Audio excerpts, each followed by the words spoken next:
Qumran, les fameux manuscrits de la mer Morte, et le rouleau de cuivre, un prétendu guide vers un trésor. Ça sonne bien, non? Mais attention au piège. Ce n'est pas parce qu'un texte antique liste des tonnes d'or et d'argent que le trésor existe vraiment.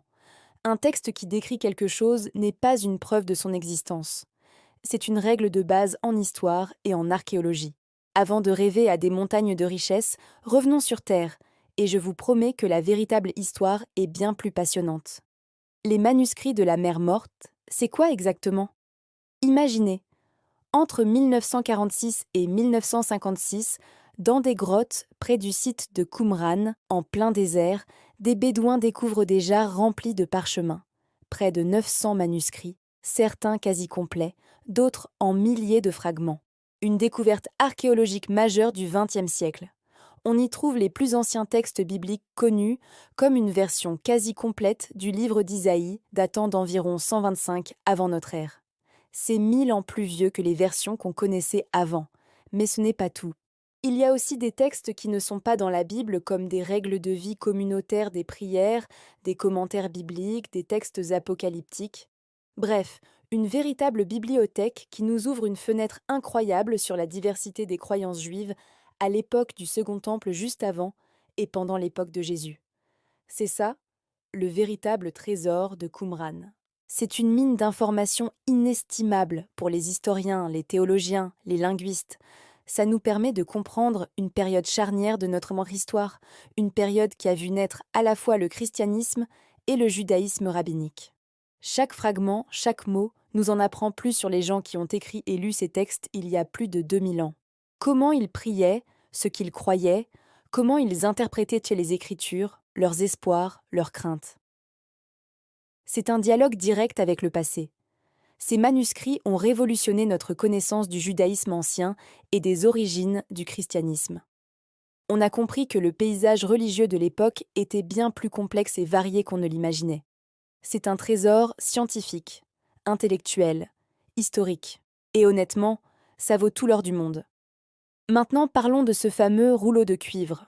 Découvert en 1952 dans la grotte 3, il est unique. Contrairement aux autres manuscrits en cuir ou en papyrus, celui-ci est gravé sur une fine feuille de cuivre qui a été enroulée. Et son contenu est tout aussi unique, c'est une liste.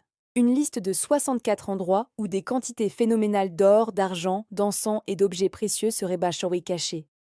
On parle de dizaines de tonnes de métaux précieux, forcément ça a enflammé les imaginations.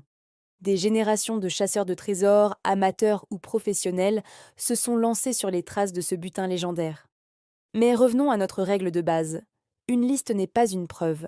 Ce rouleau décrit-il un trésor réel, par exemple celui du Temple de Jérusalem, qui aurait été caché avant sa destruction par les Romains en 70 de notre ère? Est-ce une pure fiction, un conte folklorique destiné à entretenir l'espoir, ou peut-être un inventaire de trésors spirituels allégoriques? Les experts en débattent encore aujourd'hui. La langue utilisée est aussi particulière, un hébreu qui diffère de celui des autres manuscrits, ce qui complique encore l'interprétation. Les descriptions des lieux sont vagues. Dans la forteresse qui est dans la vallée d'Achor, sous les marches, sans plus de précision, c'est comme chercher une aiguille dans une botte de foin cosmique. À ce jour, malgré de nombreuses recherches, pas une seule pièce de ce trésor n'a jamais été retrouvée. Le rouleau de cuivre reste donc une énigme fascinante, mais il n'est absolument pas une carte au trésor fiable. Alors, comment les scientifiques travaillent-ils sur ces documents? Certainement pas en partant à l'aventure avec une pelle et une pioche. Le travail est méticuleux, pluridisciplinaire. D'abord, il y a la datation. On utilise plusieurs méthodes. La plus connue est la datation au carbone 14, qui analyse la décomposition radioactive du carbone dans les matériaux organiques, comme le cuir ou le papyrus. Ça nous donne une fourchette chronologique. Ensuite, il y a la paléographie. C'est l'étude des écritures anciennes. Les spécialistes analysent la forme des lettres, le style d'écriture, et peuvent ainsi dater un manuscrit à quelques décennies près, en le comparant à d'autres textes dont la date est connue. C'est un travail de détective incroyable.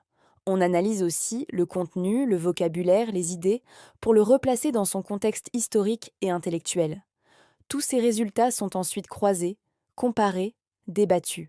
La science, ce n'est pas une vérité révélée, c'est un débat constant basé sur des preuves. Concernant le rouleau de cuivre, certains chercheurs pensent qu'il s'agit d'un inventaire réel, d'autres penchent pareil pour le folklore, d'autres encore pour une allégorie. Le débat est ouvert, et c'est ça qui est passionnant. Il n'y a pas de place pour le sensationnalisme, juste pour l'analyse rigoureuse des faits. Chaque nouvelle étude, chaque nouvelle technologie nous permet d'affiner notre compréhension. C'est un processus lent, mais c'est le seul qui garantit une approche sérieuse et honnête du passé. Alors, que doit-on retenir de tout ça?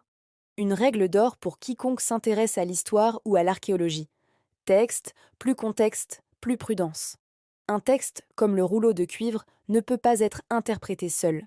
Il faut le replacer dans son contexte, le lieu de sa découverte, les autres manuscrits trouvés avec lui, le contexte historique et culturel de son époque. Et surtout, il faut rester prudent. L'enthousiasme est un bon moteur, mais il ne doit pas remplacer l'esprit critique. Les affirmations extraordinaires, comme l'existence d'un trésor de plusieurs dizaines de tonnes, exigent des preuves extraordinaires. Et pour l'instant, ces preuves matérielles n'existent pas. Le véritable trésor de Qumran, c'est la connaissance qu'il nous apporte. C'est une fenêtre ouverte sur un monde disparu, un héritage écrit qui a traversé les siècles pour nous parvenir. C'est bien plus précieux que tout l'or et l'argent que le rouleau de cuivre pourrait décrire. Voilà pour ce voyage à Qumran. J'espère que ça vous a plu. Si c'est le cas, n'hésitez pas à liker la vidéo, à la partager et surtout à vous abonner pour ne rien manquer de nos prochaines explorations.